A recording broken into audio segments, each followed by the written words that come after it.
Hi guys, we're going to go ahead and continue our tutorial on using Procreate for an elevation. If you haven't watched the one on the floor plan, you need to watch that first. But this is the elevation we're doing.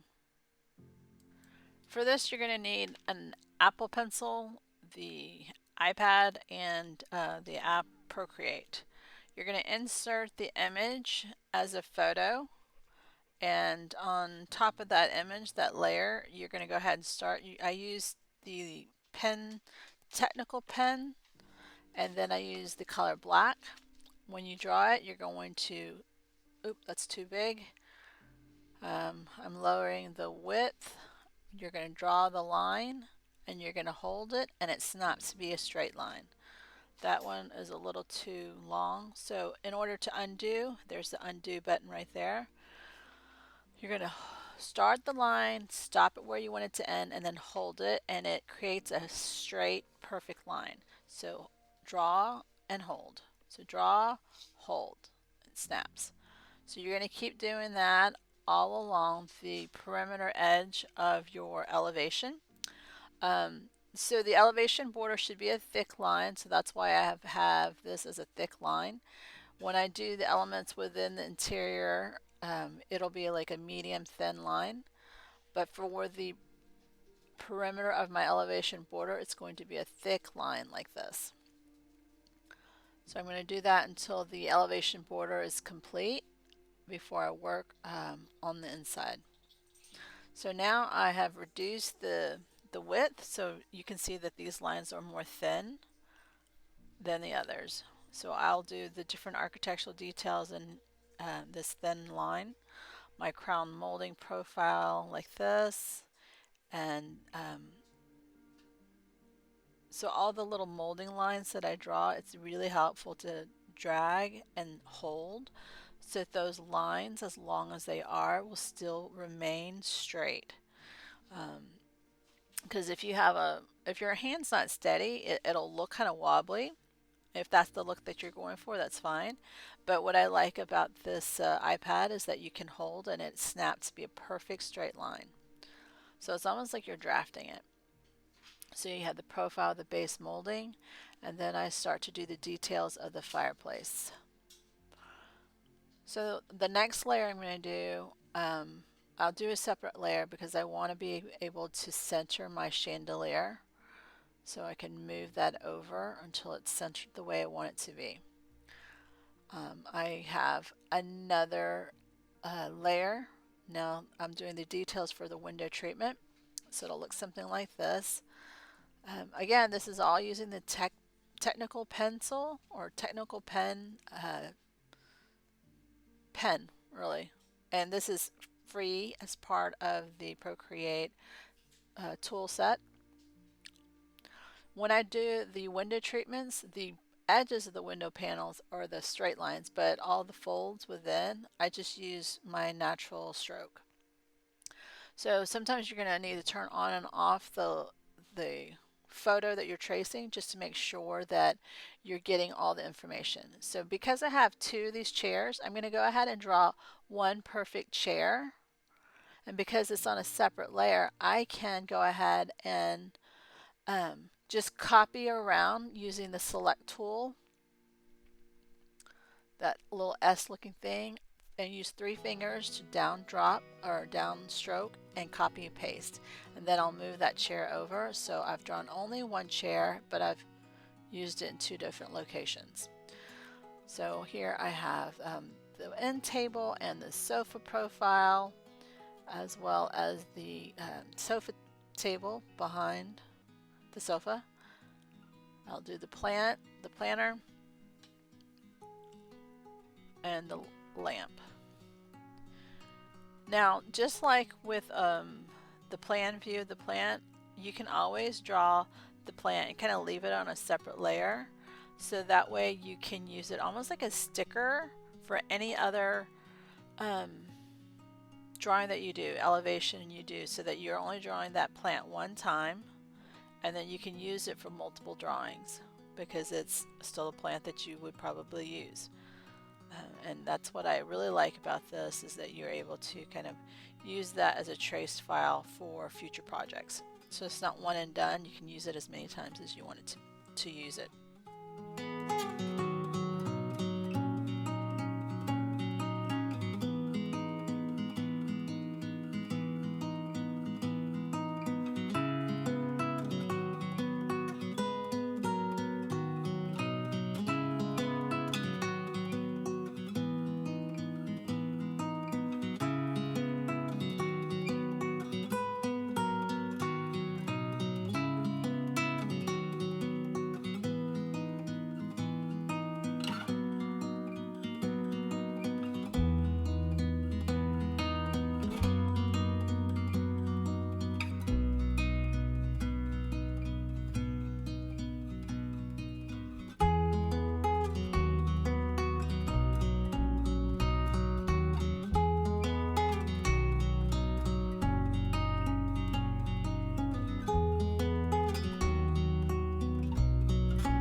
So once you've done all the different designs, what you can do is, because I have these on different layers and I know what's the foreground and what's the background, I can use that information to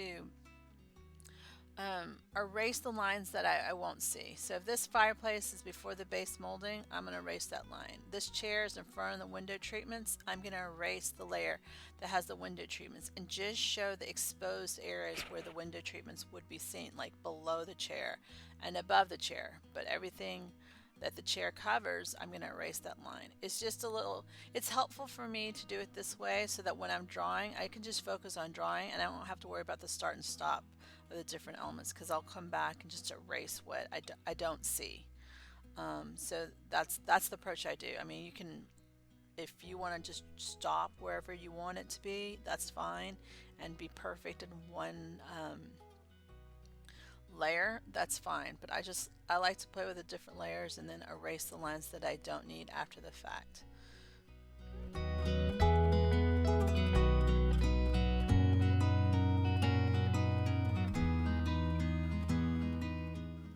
So when you want to start rendering it, you're going to use a selection tool. That's a little S thing up there. And then you're going to draw the area. And I always try to I go back to front. And right now I'm working on the wall, so I'm going to choose the wall color. I'm going to use the ink, the Studio Pen ink, and I'm going to increase the size. Reduce the opacity, and I'm going to go ahead and stroke where my wall paint would be in theory.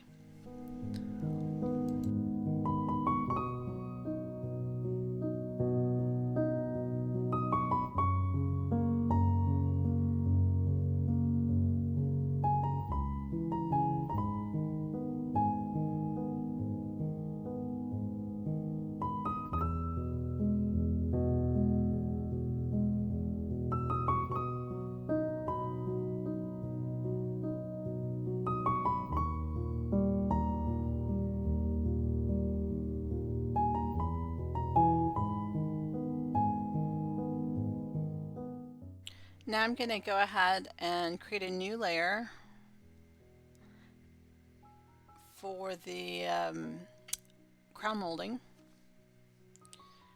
I'm going to select the areas around the crown molding, and that way I can render the different the relief profile of the crown molding, give it some shadow and interest so it's not just flat. And this allows me, when I select the area, when I render it, it goes and stays within the area that I selected, and it doesn't go beyond, so that I don't go beyond the elevation cut line.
Now I'll add another layer and I will work on the window treatment. So I'm doing the window treatment rods right now. And you can again adjust the pen size, and again I like that whole feature where I drag and then snap and it creates a nice straight line, and then I can come back and reduce the size and try to give it the highlight of the for the finials. I can draw the rings and give it some color there, and then I will work on the panels, the window treatment panels. So when I work on the window treatment panels, I'm going to use another layer so I don't mess up the drawing part of the ring. Determine the color, the base color that you want for the window treatment panels, and I will go ahead and select probably instead of just one panel, I'm going to go ahead and select all the panels together. It just kind of saves time. And then what I'm going to do is when I start to put down the base color stroke, I'm going to try to stay within each panel. It just kind of makes it a little bit easier because I know if my up and down motion, it'll stop and start within the selected height. So at least I can control the width of each panel because my height is limited. So I can kind of be really loose with my strokes and my color change because I'm only focusing on the width of the panel. I mean, because if you don't do it that way, you can just do all the panels individually the same. But then what's going to be difficult about that is you're having to remember what color you use for the shadows versus the highlights. So here, I'm trying to do 4 panels on one layer. So it just makes it a little bit easier for me. This is just the way I do it. You don't have to do it this way. But it makes sense for the way I do it. Now I'm going to have a little bit of a darker value in between where the valleys of my window treatment will appear. And I'm only focusing on the areas I would in theory see. So I'm not going to pay a ton of attention to the areas behind that chair because I know when I do the rendering for the chair it's going to cover it anyway. So I'm not going to pay a ton of attention there. But if it messes up my stroke length or the pattern that I use, I'm going to go ahead and draw within that area because I know my next layer will cover the window treatment. So there's the window treatment, and I'm going to do the next layer being the fireplace. So I'll just select within the fireplace so that when I'm rendering within that fireplace, I'm just focusing on the fireplace so I don't have to worry about going beyond the lines because it stays. The selection tool helps me focus within the area that I have selected.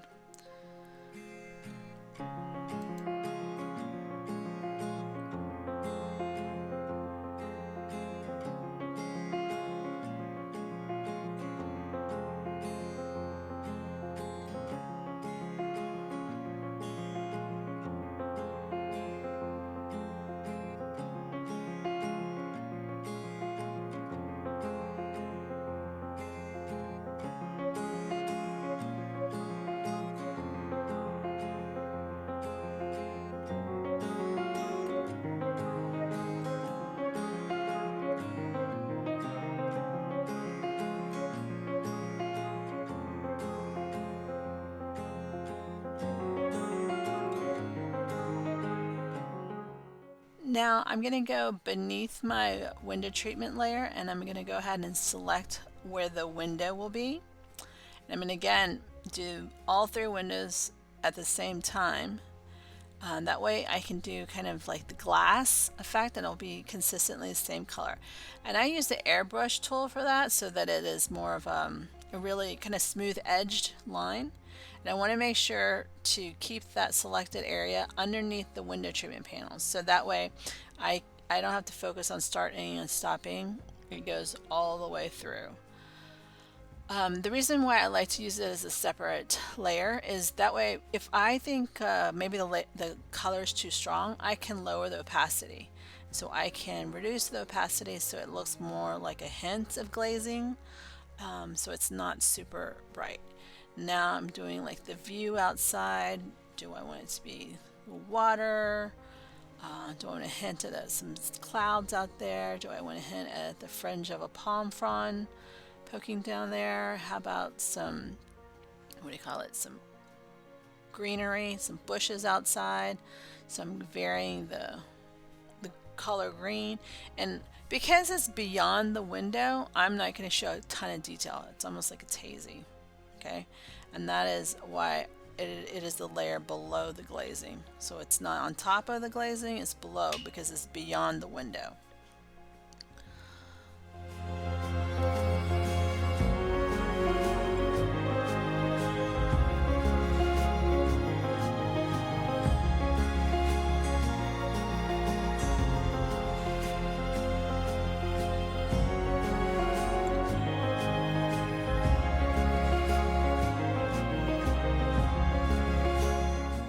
Now we're going to focus on just the chair, and remember we have two of these same chairs, so I'm going to focus on drawing one perfect chair. So I've selected the area where the upholstery will be. I've colored that in with a solid color, the base color. Then I'm figuring out where my shadows will be, and if I want to play with the textures, I could use different brush tips so that I can give it some texture to the fabric instead of being super flat. Maybe do some highlights. Now I'm doing the wood part of the chair, so I can I don't have to focus so much on staying within lines because I've selected the area. It will force it to stay within the lines. Now I'm doing the highlights for these chairs, and because it's all on one layer, I'm going to duplicate it and I'm going to move it over. So I have two chairs that I've rendered pretty quickly. Now I'm going to do the same thing with the other items of furniture.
So when you are rendering something that's going to be cylindrical in form, like this lampshade, you are going to give the color, the base color, the same color.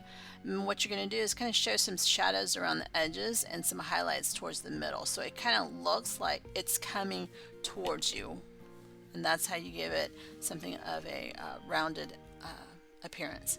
Now here's the window treatment, and I'm using my light lines and low opacity, just trying to give myself grids for the like kind of crystal sparkle look to the chandelier. So because I kept this layer on top of the window treatment panels and the glazing, you can still see beyond, so it's not a solid light fixture, it's more like you can see beyond it, it's see-through.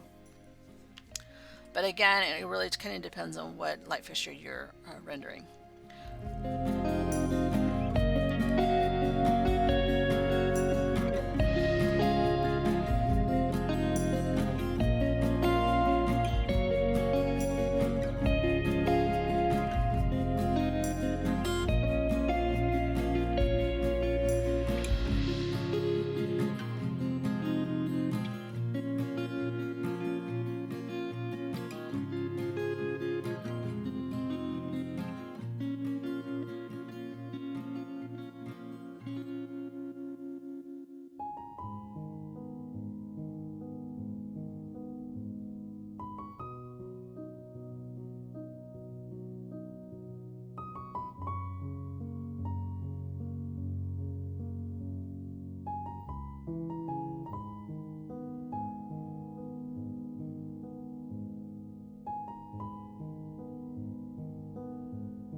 Now I'm going to do another layer, and I'm going to do areas where I think shadows will occur, like beyond the panels here, on the edges of the room there. And the reason why I like to do this again on another layer is that way I can play with the opacity. So if I want it really dramatic, I can increase the opacity or leave it as is. If I want to make the shadows more subtle, I will reduce the opacity. And I do the same thing on another layer for light fixtures. If I want to pretend like there's a glow of light, I will add like a light cream, light white, and I can turn that layer on and off so that you can kind of see what having that light fixture will look like. So on and off, there it goes, and then you'll see. So there you have it. This is how I render an elevation using Procreate. I hope it helps you, and I'll see you next time.